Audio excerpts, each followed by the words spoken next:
নানা অনিয়ম দুর্নীতির মাধ্যমে বিশ্ব স্বাস্থ্য সংস্থার দক্ষিণ পূর্ব এশিয়া বিষয়ক আঞ্চলিক পরিচালকের পদ পাওয়ার অভিযোগে সাবেক প্রধানমন্ত্রী শেখ হাসিনার মেয়ে সাইমা ওয়াজেদ পুতুলের বিরুদ্ধে অনুসন্ধান শুরু করেছে দুর্নীতি দমন কমিশন। অনুসন্ধানের বিষয়ে ইতিমধ্যেই একটি দল গঠন করা হয়েছে। বুধবার সংস্থাটির প্রধান কার্যালয়ে এক সংবাদ সম্মেলনে এসব তথ্য নিশ্চিত করেছেন দুদকের মহাপরিচালক আক্তার হোসেন। তিনি বলেন, সাইমা ওয়াজেদ পুতুল নানা দুর্নীতির মাধ্যমে বিশ্ব স্বাস্থ্য সংস্থার আঞ্চলিক পরিচালক পদে নিয়োগ পান।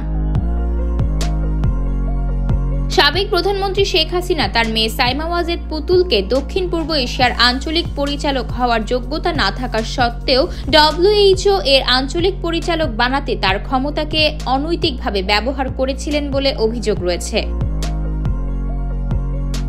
উক্ত অভিযোগের প্রাথমিক তথ্যাদি যাচাই শেষে অনুসন্ধানের সিদ্ধান্ত নিয়েছে কমিশন। এ সময় অর্থ পাচারের অভিযোগে সাবেক প্রধানমন্ত্রী শেখ হাসিনার প্রতিরক্ষা বিষয়ক উপদেষ্টা তারিক সিদ্দিকী ও তার পরিবারের সদস্যদের বিরুদ্ধে অনুসন্ধান শুরু করেছে বলেও জানিয়েছে আক্তার হোসেন।